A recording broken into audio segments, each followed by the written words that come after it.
भारत के एक महान नेता जिनके कद को लेकर पाकिस्तान के जनरल अयूब खान उनका मजाक उड़ाते थे, लेकिन इनके विनम्र व्यक्तित्व में इतनी ताकत थी कि इन्होंने स्वयं इनके ताबूत को कंधा दिया।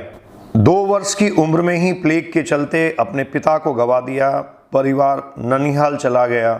4 वर्ष की उम्र में इन्होंने स्थानीय प्रथा के कारण उर्दू सीख ली और 13 वर्ष की आयु में अपने नाम के आगे से जाति सूचक शब्द श्रीवास्तव हटा लिया। भारत की स्वतंत्रता के समय लाल बहादुर शास्त्री 43 वर्ष के थे। 48 साल की उम्र में देश के पहले रेल मंत्री बने।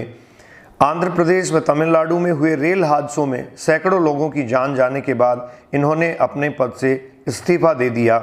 यह निर्णय देश के संसदीय इतिहास में आज भी अतुल्य है, राजनीतिक तुलना का मानक माना जाता है। लाल बहादुर शास्त्री वीआईपी कल्चर के बिल्कुल खिलाफ थे।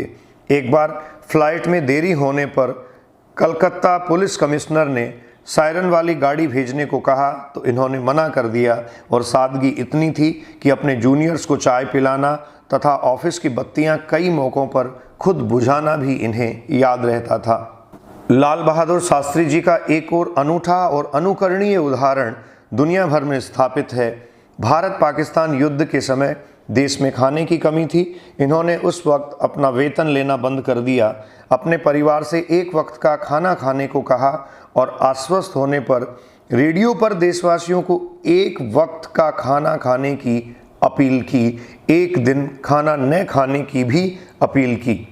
लाल बहादुर शास्त्री जी की मृत्यु भी रहस्यमयी है। ताशकंद समझौते के समय इनकी मृत्यु हो गई।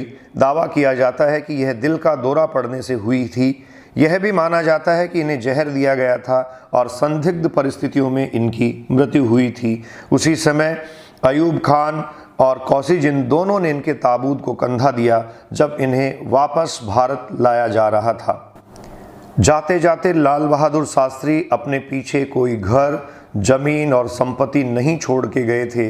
एक फिएट गाड़ी थी जिस पर भी लोन था, ऋण था। इनकी सादगी और नम्रता की कहानियां इतिहास में दर्ज है। आज भारत के इस सच्चे सपूत महज 5 फीट 2 इंच कद के प्रधानमंत्री को मेरा सादर नमन, सादर प्रणाम।